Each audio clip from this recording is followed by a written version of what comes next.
Hello students, welcome to Arthashastra Learning. APPSC Group 2 mains exam అయిపోయింది. 92,000 మంది eligible క్యాండిడేట్స్లో సుమారుగా 70,000 మంది వరకు ఎగ్జామ్ రాయడం జరిగింది. నాట్ ఏ జోక్ అండి. ఎంత మెంటల్ ట్రామాలో ఎగ్జామ్ రాశారో నాకు తెలుసు. అంతే సంతోషంగా చాలా మంది కాల్ చేసి స్టూడెంట్స్ అందరూ కూడా చెప్పడం జరిగింది, సార్ చాలా బాగా రాసాము, చాలా బాగా రాసామని చెప్పడం జరిగింది. సో ఇక్కడ అందరు స్టూడెంట్స్ ఫోన్ చేసి చాలా బాగా రాసాము చెప్పడం అనేది ఒక సమస్య. ఎందుకు? దీన్ని బట్టి పేపర్ అనేది చాలా ఈజీ వచ్చింది అని చెప్పేసి మనందరికి అర్థమైపోయింది. కాంపిటీషన్ అనేది ఎక్కువగా ఉంటుంది, పెరుగుతుంది. It's not easy no. చాలా కాంపిటీషన్ ఉంది, అందరికి ఈజీగా వచ్చింది కాబట్టి మార్క్స్ కూడా పెరిగే అవకాశాలు ఉన్నాయి, కట్ ఆఫ్ కూడా పెరిగే అవకాశాలు చాలా ఉన్నాయి. మనం ముందు నుంచి కూడా చెప్తూనే వచ్చాం, 300 మార్క్స్కి 180+ ఈజ్ అ సేఫ్ స్కోర్ అని చెప్పేసి. ఈ కట్ ఆఫ్స్ అనేవి చూద్దామండి, పర్లేదు చూద్దాము. కానీ దానికంటే ముందు ఒక్కసారి ఇండియన్ పాలిటీ రిలేటెడ్గా రీసెంట్గా ఏపీపీఎస్సీ వాళ్ళు అఫీషియల్ కీ పెట్టారు. దాంట్లో ఒక 2 క్వశ్చన్స్ నాకు ఎందుకో తప్పు అనిపించాయి. ఒక 3-4 క్వశ్చన్స్లో క్లారిటీ ఇవ్వాలి అని అనిపించింది, అందుకే ఈ వీడియో చేస్తున్నాను. ఓకే, బట్ చాలా సంతోషం ఏంటంటే ఇండియన్ పాలిటీలో 75లో 65 గారు ఇంకెక్కువే. అన్నీ కూడాను మనం క్లాసెస్ ద్వారా అయినా డిస్కస్ చేసాం, ఐపీఎల్ ద్వారా అయినా డిస్కస్ చేసాం, మన క్లాస్ నోట్స్లో కూడా అది మొత్తం కూడా ఉంది. ఎలక్టోరల్ రిఫార్మ్స్ నుంచి చాలాసార్లు చెప్పాను నేను, బాబు ఇది చూసుకోండి క్వశ్చన్స్ వస్తాయని చెప్పేసి. నా ప్రీవియస్ ఇండియన్ పాలిటీ లీగ్లో మీరు చూడొచ్చు, ఇంద్రజిత్ గుప్తా కమిటీ, ఈ కమిటీస్ అన్నీ కూడాను ఒక fill in the blanks, match the following type అడగడం జరిగింది మిమ్మల్ని. అమెండ్మెంట్స్ మీద కూడా క్వశ్చన్స్ వస్తాయని చెప్పా, 35 ఇంపార్టెంట్ అమెండ్మెంట్స్ అని చెప్పేసి ఒక వీడియో చేశా. అమెండ్మెంట్స్ మీద కూడా క్వశ్చన్ అడిగాడు. 42వ రాజ్యాంగ సవరణ చట్టము, 61వ రాజ్యాంగ సవరణ చట్టము, ప్రియాంబుల్ నుంచి అడిగాడు. Paper was very easy. 75 క్వశ్చన్స్లో నేను మళ్ళీ చెప్తున్నాను సార్, నేను చూసిన వరకు, నేను అన్ని క్వశ్చన్స్ నేను చూశాను, నేను నైట్ మొత్తం కూడాను 75 క్వశ్చన్స్లో ఇండియన్ పాలిటీ వరకు ఎవరైతే ఆస్పిరెంట్ ఒక సంవత్సరం నుంచి ప్రిపరేషన్లో ఉన్నాడో 50 అనేది ఈజీగా చేస్తాడు. 50 ఎక్కడికి పోవు సార్, 50 అనేది ఈజీ, డామ్ షూర్, రైట్? అదే కొంచెం స్మార్ట్నెస్ యూజ్ చేస్తే ఇంకొక 5 to 8 క్వశ్చన్స్ కూడా చేయొచ్చు. అంటే 58 క్వశ్చన్లు మాత్రం ఈజీగా అయిపోతుంది.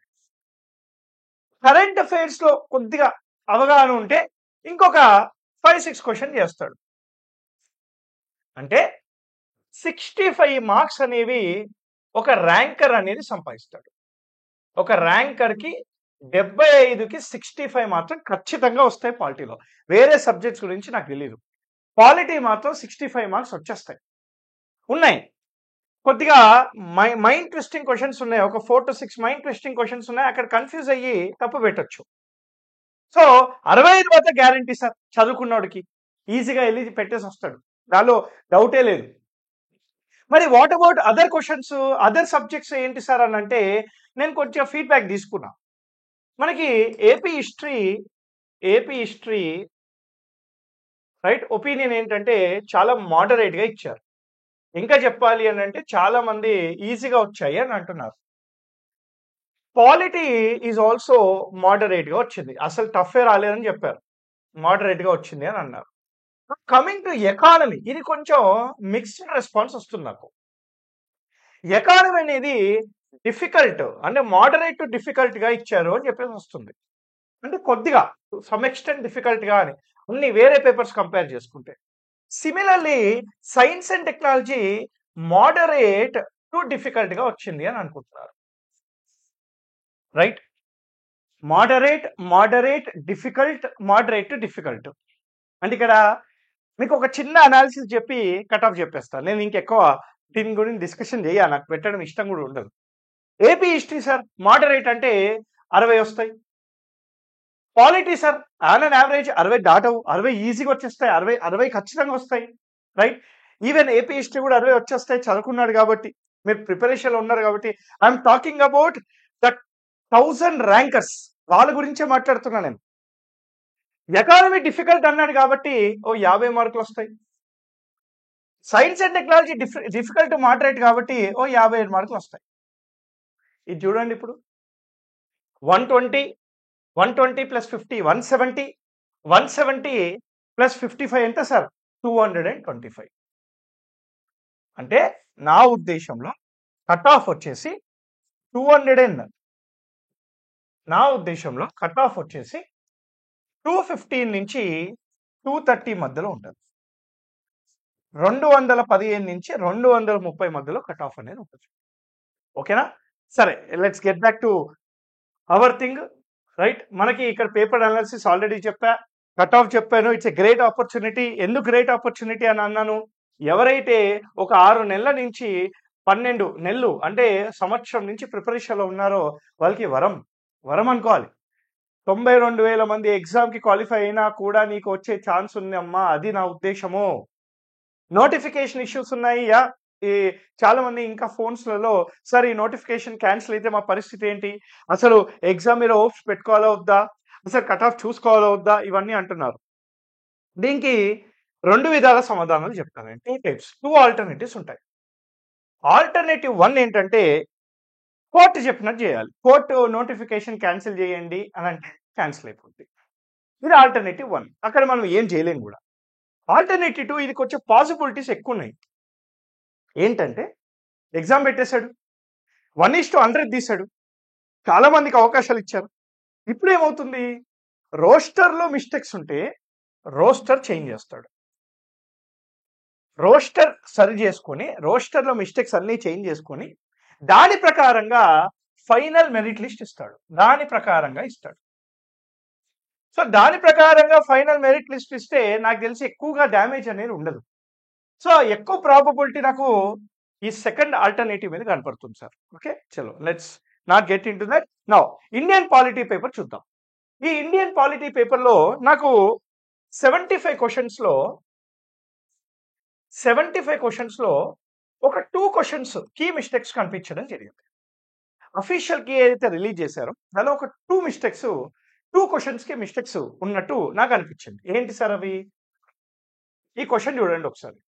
ఈ క్వశ్చన్ చూడండి. Which of the following violates the federal principles of the Indian constitution? Right, కేంద్ర రాష్ట్ర సంబంధాల యొక్క ఈ రిలేషన్కి ఆపోజిట్ గా ఉన్నది ఏంటి? Unitary features.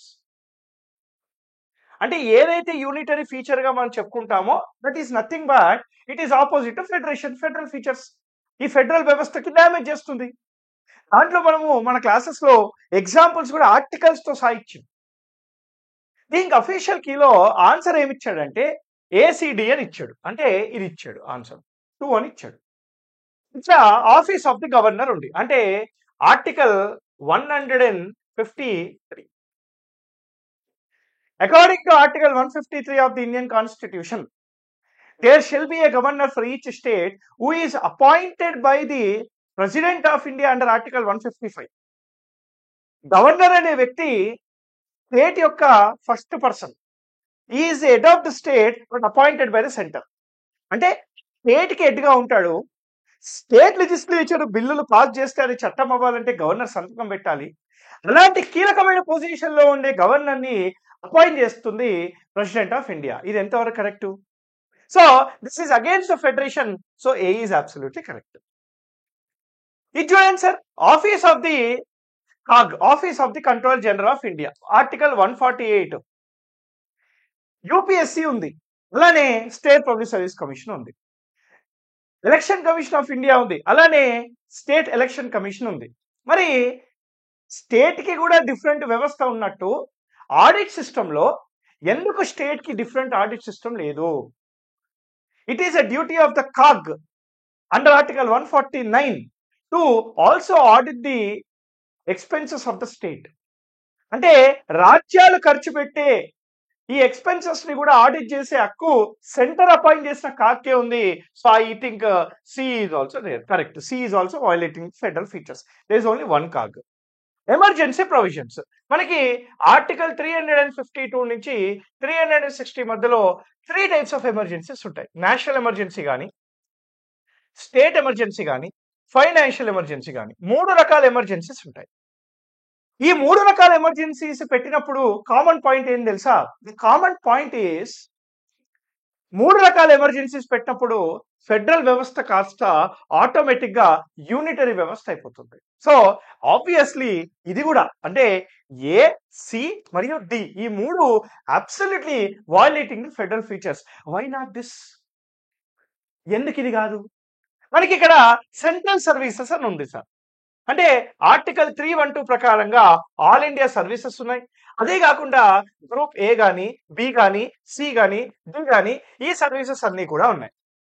వీళ్ళందరినీ రిక్రూట్ చేసేది ఆర్టికల్ 315 ప్రకారంగా ఎస్టాబ్లిష్ చేసిన యూపీఎస్సి. అంటే all the services are appointed or recruited by UPSC, but they work in the state. వాళ్ళు రాజ్యాలలో పనిచేస్తారు. అంటే అపాయింట్ చేసేది నువ్వు, ప్రెసిడెంట్ రిమూవ్ చేయొచ్చు, పనిచేసేది స్టేట్స్ కి. వీళ్ళు ఎవరికి అకౌంటబుల్ గా ఉంటారు? సెంట్రల్ గవర్నమెంట్ కి అకౌంటబుల్ గా ఉంటారు. రాజ్ మన్నార్ కమిషన్ గుర్తుందా? రాజ్ మన్నార్ కమిషన్ ఇదే రికమెండేషన్ ఇచ్చింది. రిమూవ్ ఆర్టికల్ 312 అని చెప్పింది సార్. ఆర్టికల్ 312 తీసేయండి అని చెప్పింది. మరి సెంట్రల్ సర్వీసెస్ ఏదైతే సెంటర్ రిక్రూట్ చేస్తుందో ఆ రిక్రూట్ చేస్తున్న సంస్థ ఏదైతే ఉందో, మరి సార్ ఒక విషయం చెప్తున్నా నేను, సెంట్రల్ సర్వీసెస్ కూడా it is violating the federal ప్రిన్సిపలే కదా. సో నా ఉద్దేశంలో answer should be 1. A, B, C, D అన్ని కూడాను వయలేట్ చేస్తున్నట్టు అర్థం అనమాట. ఓకే సార్, చలో నెక్స్ట్ క్వశ్చన్ చూద్దాం. యా, ఇదో క్వశ్చన్ మళ్ళీ. ఇదైతే డైరెక్ట్ కాంట్రవర్సీ అని చెప్తాను నేనైతే. వీటిల్లో of the following which are the appointments made by the President of India on the recommendation of the Prime Minister? అంటే ఈ 4 పొజిషన్స్ లో president of India prime minister సలహా తీసుకొని ఏ అపాయింట్మెంట్ చేస్తారు అని అడుగుతున్నారు. చాలా కాంట్రవర్సీ అయితే. చూడండి, chief justice of India absolutely president of India only will do on the recommendations of collegium కదా. కొల్లోజియం రికమెండేషన్స్ మీద చేస్తుంది. సో ప్రైమ్ మినిస్టర్ కాదు. సో 1 కాదు. ఆన్సర్ వచ్చేసి 4 ఇచ్చారు అక్కడ. అదే ప్రాబ్లం ఇక్కడ. Judges of the supreme court, high court ఇది కూడా ప్రెసిడెంట్ ఆఫ్ ఇండియాని అపాయింట్ చేస్తాడు on the recommendations of collegium. So 2 కూడా కాదు. Right sir. Yeah, attorney general of India is appointed by the president of India under the recommendations of union cabinet. ఇక్కడ కూడా to some extent indirect గా prime minister అనుకోవచ్చు, కానీ prime minister కూడా కాదు, అక్కడ యూనియన్ క్యాబినెట్.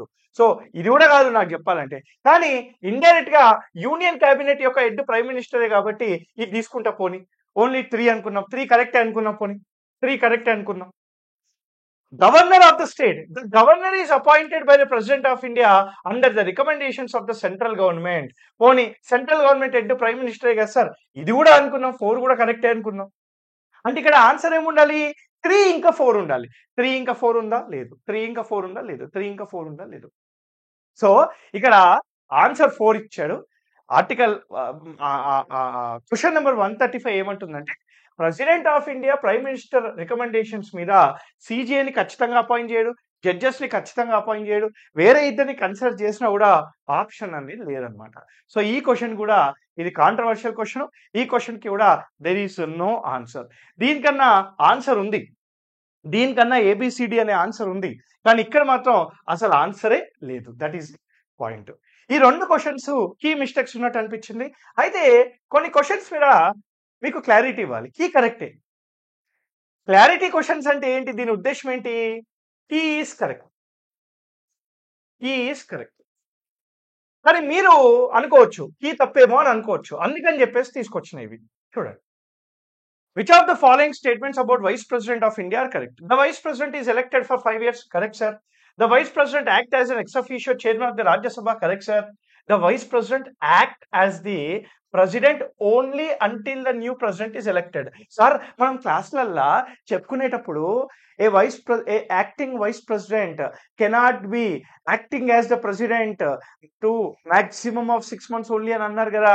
అంటే 6 నెలల వరకు మాత్రమే వైస్ ప్రెసిడెంట్ అతను ప్రెసిడెంట్ హోదాలో ఉండాలి, యాక్టింగ్ చేయాలి, 6 నెలల కంటే ఎక్కువగా ఉండొద్దు అని మీరే చెప్పారు కదా సార్.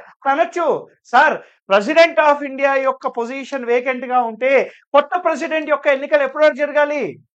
కొత్త ప్రెసిడెంట్ యొక్క ఎన్నికలు ఎప్పటి వరకు జరగాలి? 6 నెలలే కదా. If the president of India's position is vacant, two things will happen. One, automatically the vice president of India shall act as the president of India. Two, he shall act only maximum to the period of 6 months.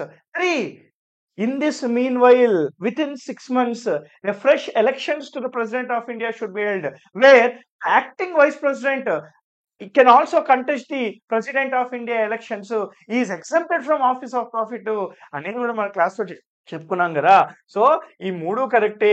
చాలా మంది 1 పెట్టొచ్చారేమో నా సందేహము, అందుకని చెప్తున్నాను. Answer వచ్చేసి all are correct sir. Okay, ఇదో clarity. ఇంకో question చూడండి. The most powerful weapon that enables parliament to ensure executive accountability. ప్రభుత్వాన్ని జవాబుదారీతనంగా చేసే యంత్రాన్ని ఏది? అంటే శాసనసభ ప్రభుత్వాన్ని జవాబుదారీతనంగా చేసే యంత్రం ఏది అని అనుకున్నాం. చెప్పాలి ఆన్సర్ ఏందో.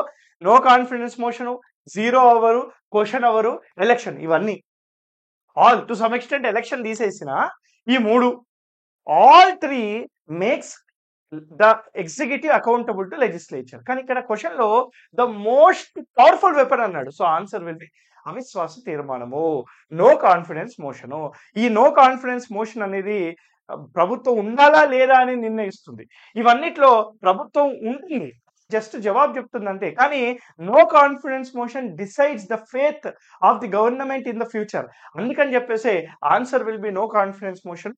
ఎవరైతే క్వశ్చన్ అవరు 0 అవరు అని పెట్టారో అది కూడా కరెక్టే, నేను తప్పలేదు. కానీ మోస్ట్ పవర్ఫుల్ వెపన్ మాత్రం అవిశ్వాస తీర్మానం. Okay, next question sir. ఇది చూడండి. స్టేట్మెంట్ ఏ, స్టేట్మెంట్ బి ఇచ్చాడు. వీటిలో ఏది కరెక్ట్ అని అడిగాడు సార్. There is no fundamental right to marry, right to travel abroad comes under the preview of fundamental right. ఇవి రెండు కూడా ఆర్టికల్ 21 కి సంబంధించింది. ఇక్కడ ఆన్సర్ కీ ప్రకారంగా 2 ఇచ్చాడు. అంటే both statement A and statement B and correct అని అన్నాడు. Absolutely correct sir. మీరే చెప్పింది కదా సార్, right to marry is a fundamental right under article 21 అని చెప్పి. ఇక్కడ నో ఉంది కదా సార్, మరి ఎట్లా కరెక్ట్ అయితే సార్ అని అంటారు. అయ్యా నేను చెప్పింది ఏం తెలుసా, article 21 guarantees you right to marry of your own choice. Right to marry ప్రాథమిక హక్కు కాదు, right to marry of your own choice. Right పెళ్లి అనేది ప్రాథమిక హక్కు కాదు, నువ్వు పెళ్లి చేసుకోకపోతే కేసు వేస్తాడు మళ్ళా. Right to marry of your own choice is a fundamental right guaranteed under article 21. గుర్తుపెట్టుకోండి. సో ఇది right, there is no fundamental right to marry అనేది కరెక్టే, ఇది కూడా కరెక్టే. సో అందుకనే ఆన్సర్ విల్ బి 2. ఇది అబ్సల్యూట్లీ కరెక్టే, ఈ మిస్టేక్ ఏం కాదు దీంట్లో. ఓకేనా, దట్ ఈస్ అ పాయింట్. ఇది చూడండి 149 చూడండి sir. Which of the following statements regarding the administration of tribal areas under 6th schedule of the constitution is correct? ఇది కొద్దిగా కాంట్రవర్షియల్ ఉంది. నాకు తెలిసి ఆప్షన్ లేదు కాబట్టి ఇది తీసుకొచ్చినాం మీ దగ్గరికి. It is applicable in all the states where schedule areas make up 40% of the state population. Absolutely correct. This is related to 80 mm only. 80 mm states కి మాత్రమే. సో అస్సాము, త్రిపుర, మేఘాలయ, మిజోరాం ఈ 4 స్టేట్స్ కి మాత్రమే ఇది అప్లికబుల్. సో 1 పోయింది. సో 1 పోయింది కాబట్టి ఇది పోయింది, ఇది పోయింది. సో ఇవి 2 మాత్రమే ఉన్నాయి. కీ వచ్చేసి 4 అని ఇచ్చాడు. ఓకే, ఇది wrong. These areas are outside the authority of the state legislature as well as the state's executive. This is absolutely correct statement. అసలు స్టేట్ యంత్రాంగానికి దీని మీద అధికారాలు ఉండవు. ఉన్నా కూడా గవర్నర్ ద్వారా ఉంటాయి, లేదా సెంట్రల్ గవర్నమెంట్ ద్వారా ఉంటాయి, లేదా ప్రెసిడెంట్ ద్వారానే ఉంటాయి, కానీ డైరెక్ట్ గా ఉండవు. ఇది correct statement. Only the president can organise and reorganise the autonomous district areas కాదండి. President can notify. It is a governor who has the authority to organise. So third one is wrong sir. The High Court of the state does not have any jurisdiction in these areas. ఇది కూడా wrong అని. It has jurisdiction of these areas. So ఇక్కడ answer ఏంటంటే two only అని ఉండాలి.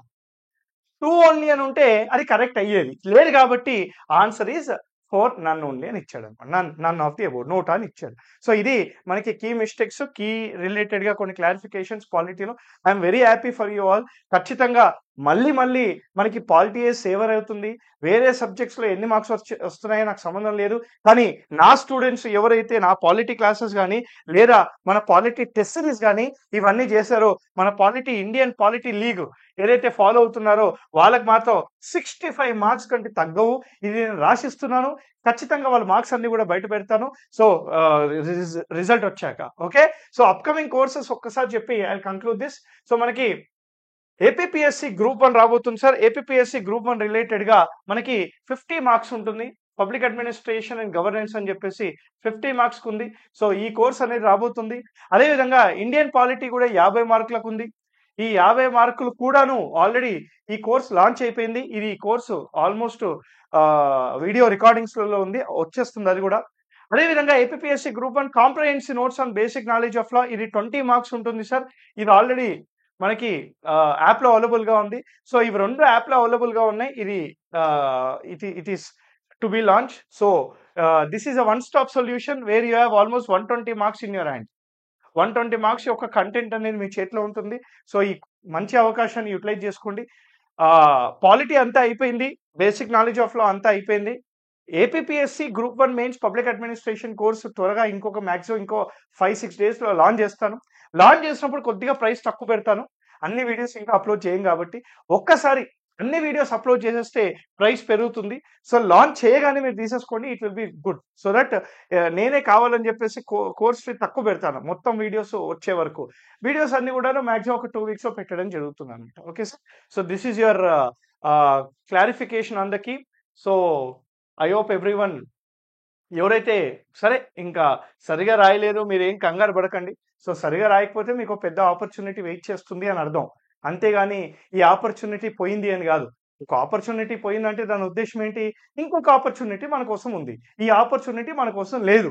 అంతే. ఇదే mind సెట్‌తో ఉండాలి. అంతే పాజిటివ్ మైండ్ సెట్‌తోని ముందుకెళ్దాం. So till then thank you very much. Keep learning. Happy learning. జై హింద్.